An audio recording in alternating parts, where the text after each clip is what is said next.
हरियाणा भी अब मेजबानी कर रहा है विदेशी मेहमानों की।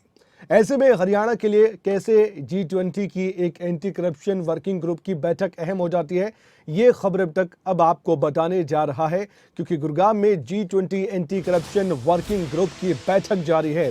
लीला होटल में ये बैठक चल रही है G20 anti corruption working group की, और केंद्रीय राज्य मंत्री जितेंद्र सिंह ने बैठक की शुरुआत भी की है। गुरुग्राम में 1 से 3 मार्च तक ये बैठक चलेगी। 4 मार्च को डेलीगेट्स को हरियाणा की कला संस्कृति से भी रूबरू करवाया जाएगा।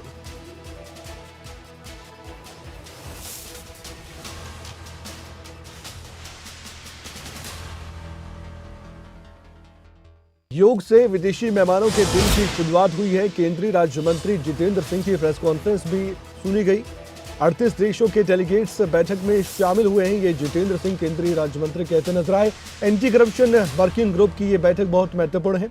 38 देशों के डेलीगेट्स बैठक में शामिल होकर अपनी बात रख रहे हैं।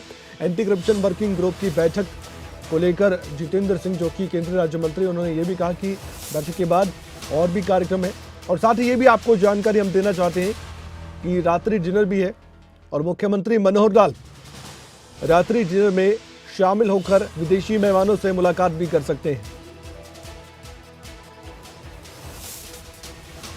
हमारे साथ इस वक्त ज्यादा जानकारी के लिए गुरुग्राम से हमारे संवाददाता गुलशन ग्रोवर जुड़ चुके हैं। गुलशन, इस वर्किंग ग्रुप की बैठक का अपडेट आपसे लेना चाहेंगे। एंटी करप्शन वर्किंग ग्रुप की ये बैठक कितनी महत्वपूर्ण है, और केंद्रीय राज्य मंत्री जितेंद्र सिंह ने क्या क्या बड़ी बातें कही हैं प्रेस कॉन्फ्रेंस के माध्यम से, वो भी हम आपसे जानना चाहेंगे। देखिए कमल, बिल्कुल पहला सत्र का शुभारंभ केंद्रीय राज्य मंत्री जितेंद्र सिंह ने किया, और तमाम G20 को लेकर जो एंटी करप्शन वर्किंग की जो मीटिंग थी, उसमें विश्व को भ्रष्टाचार मुक्त कैसे किया जा सकता है, इस पर यहाँ पर चर्चा हुई है।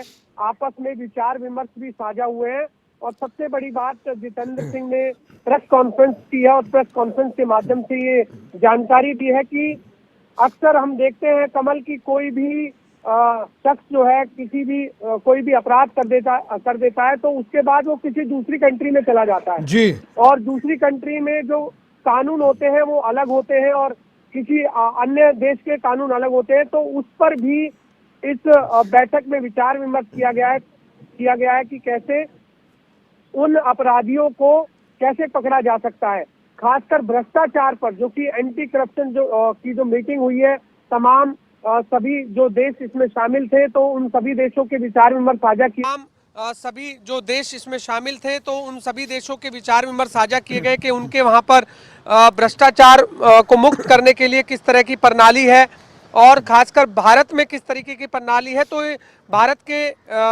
लोगों ने भी यहाँ पर, भारत के जो प्रतिनिधि थे उन्होंने भी यहाँ पर उनके साथ अपने विचार जो है साझा किए हैं। तो बड़ी महत्वपूर्ण ये बैठक रही। पहला सत्र हो चुका है, और अब पहला सत्र होने के बाद उसके बाद दूसरा सत्र होगा, दूसरे के बाद तीसरा होगा, तो यानी कि शाम तक इसी तरह से सत्र चलेंगे। और कमल, उसके बाद रात्रि भोज में हरियाणा के मुख्यमंत्री मनोहर लाल अपने पूरे मंत्रिमंडल के साथ यहाँ विदेशी मेहमानों का स्वागत भी करेंगे, साथ के साथ उनके साथ रात्रि भोज भी करेंगे। जी, रात्रि भोज में हरियाणा की जो कल्चर है, और हरियाणा का जो खाना है, कहते हैं कि दूध दही का खाना, यही हमारा जो हरियाणा है, तो इसलिए जो दूध दही का जो खाना है वो आज विदेशी मेहमानों को परोसा जाएगा। और खासकर जो इस साल हम देख रहे हैं कि मिलेट फूड का जो हम देख रहे हैं कि तमाम भोजन जो है परोसा जा रहा है। जो भी विदेशी मेहमान आते हैं या जो भी मीटिंग्स होती हैं, तो वहाँ पर मिलेट फूड का आयोजन किया जाता है। तो यहाँ पर भी मिलेट फूड का स्वाद जो है विदेशी मेहमानों को दिया जाएगा, ताकि हरियाणा के कल्चर के बारे में भी जाना जा सके। और ऐसे में कमल, जब ये विदेशी मेहमान भारत की धरती पर पहुंचे थे, तो उस समय भी इंदिरा गांधी इंटरनेशनल एयरपोर्ट पर हरियाणा की जो सभ्यता संस्कृति है उसके माध्यम से इन सभी का स्वागत किया गया था। और इंदिरा गांधी इंटरनेशनल एयरपोर्ट से और लीला होटल तक, जो कि गुरुग्राम के एम्बियंस मॉल में लीला होटल है, वहाँ तक जो है भव्य तरीके से पूरे सड़क मार्ग को सजाया गया था। और अभी भी हम देख रहे हैं कि लीला होटल के बाहर भी तमाम होर्डिंग्स जो है G20 के लग रहे हैं, क्योंकि भारत को इस बार मेजबानी करने का मौका G20 का मिला है। तो ये भारत के लिए भी गर्व की बात है और ऐसे में 200 से ज़्यादा बैठकें जो हैं भारत में होनी है।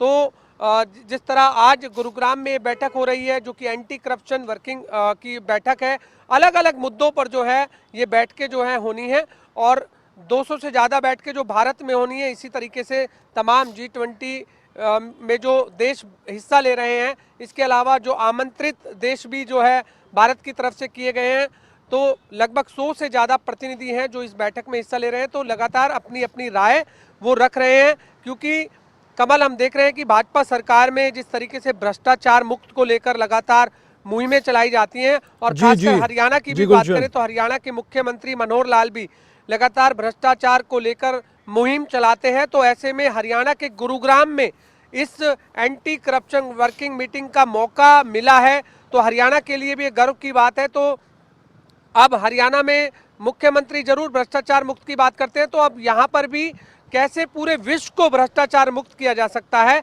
उसके लिए गुरुग्राम को चुना गया है। तो ऐसे में क्या फायदे हो सकते हैं इस मीटिंग के बाद, क्या और भ्रष्टाचार पर लगाम लग सकती है, ये तमाम जनता भी जो है इस तरह की बैठकों को सुन रही है और जान रही है, क्योंकि खबरें अभी तक भी लगातार ये बता रहा है कि एंटी करप्शन को लेकर पूरा विश्व जो है अब एकजुट हो रहा है ताकि भ्रष्टाचार को दूर किया जा सके। जी जी, बहुत बहुत धन्यवाद, आपने विस्तार से जानकारी दी है।